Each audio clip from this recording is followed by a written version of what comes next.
내부 정보를 들었다고 다니는 회사의 주식을 사도 될까요? 회사의 내부 사정을 가장 잘 아는 사람은 바로 그 회사의 직원입니다. 앞으로 회사의 실적이 좋아질 것이라고 예상된다면 다른 사람들보다 한 발 앞서 다니는 회사의 주식을 사도 될까요? 이때 우리는 주식의 격언 중 달걀을 한 바구니에 담지 말라라는 말을 기억해야 합니다. 다니는 회사의 주식을 사는 것은 달걀을 한 바구니에 담는 행위와 똑같다는 것이죠.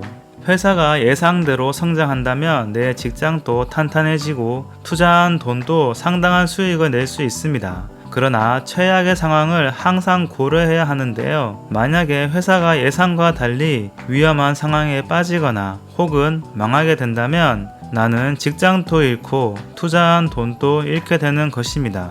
이처럼 투자에 있어서 꼭 고려해야 할 사항이 바로 리스크 관리입니다. 기본적으로 투자를 할 때는 분산 투자를 통한 변동성 및 리스크 관리에 만전을 기해야 합니다. 그리고 이제는 단순히 여러 종목에 나눠서 분산 투자하는 것뿐만 아니라 미국 시장, 신흥국 시장, 원자재 시장, 채권 시장, 부동산 시장 등 전 세계적으로 다양한 자산에 투자해야 합니다.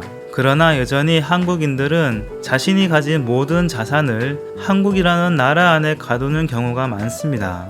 글로벌 시대의 자산 관리는 전혀 글로벌화 되지 않은 것이죠. 투자에 앞서 최소한 투자의 기본 지식을 갖추는 것이 필요합니다. 직접 투자 상품을 만들 필요는 없지만 투자의 기본을 알아야 어떤 투자 상품이 좋은 상품이고 누가 좋은 자산관리 전문가인지 분별할 수 있는 눈을 가질 수 있습니다. 투자의 기본 지식과 관련해서 알아야 하는 것이 바로 이자율입니다. 기준 이자율이 어떻게 변하는지에 따라 채권 가격에 영향을 주고 실물 경제에 영향을 주게 됩니다. 이와 관련하여 글로벌 투자 전쟁에서 영주 닐슨은 이자율이 인상될 때 주가에 어떤 영향을 주는지 다음과 같이 이야기합니다. 이자율이 인상되면 실물 경제에서는 기업의 이자 비용이 증가하니 기업의 수익성에 악영향을 끼치고 미래의 수익성을 제고하기 위한 신규 투자 역시 감소할 것이다. 소비자 또한 이자 비용을 지불하고 난 나머지 금액으로 소비하게 되니 소비가 감소하고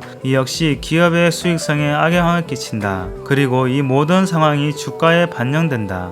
물론 기업의 성과와 주가를 결정하는 것은 이자율만은 아닙니다. 그렇기 때문에 이자율이 올랐다고 해서 무조건 주식시장을 걱정하는 건 섣부른 면이 있습니다. 이자율 변동이 실제로 주식시장에 영향을 끼치는 것은 12에서 18개월 후의 일입니다.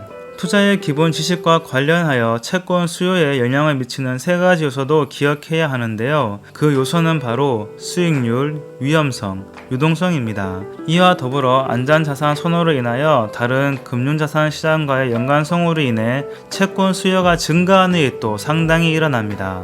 또한 인플레이션도 채권의 공급을 결정하는 한 요소입니다. 거시경제와 관련해서 주요 지표도 알아두어야 합니다. GDP, 고용, 인플레이션, 금융정책과 이자율, 재정정책과 재정적자, 경제 주체의 전반적인 경제인식 등이 바로 주요 지표들입니다. 이 중에서 인플레이션과 관련해서는 소비자 물가지수가 주로 쓰입니다. 이처럼 투자를 하기 전에 공부해야 하는 내용들이 상당한데요. 이렇게 철저하게 준비하지 않으면 시장을 이기는 것이 쉽지 않습니다. 포트폴리오 매니저로 14년째 일하고 있는 전문가도 시장을 이기기란 정말 어렵다는 것을 실감한다라고 말하고 있습니다. 시장을 이긴다는 것은 특정 기간 다우지수라든지 코스피 지수의 상승률보다 더 높은 수익률을 달성한다는 뜻인데요. 운용하는 금액이 클수록 시장의 수익률에 수렴할 수밖에 없다는 말이 있듯이 이들 전문가들에게는 시장을 이기는 것이 가장 중요한 목표인 것입니다. 그래서 그들은 끊임없이 새로운 알파를 찾기 위해 연구하고 테스트하고 있습니다. 투자를 하기 전에 매매 방식에 대해서도 고민해야 합니다.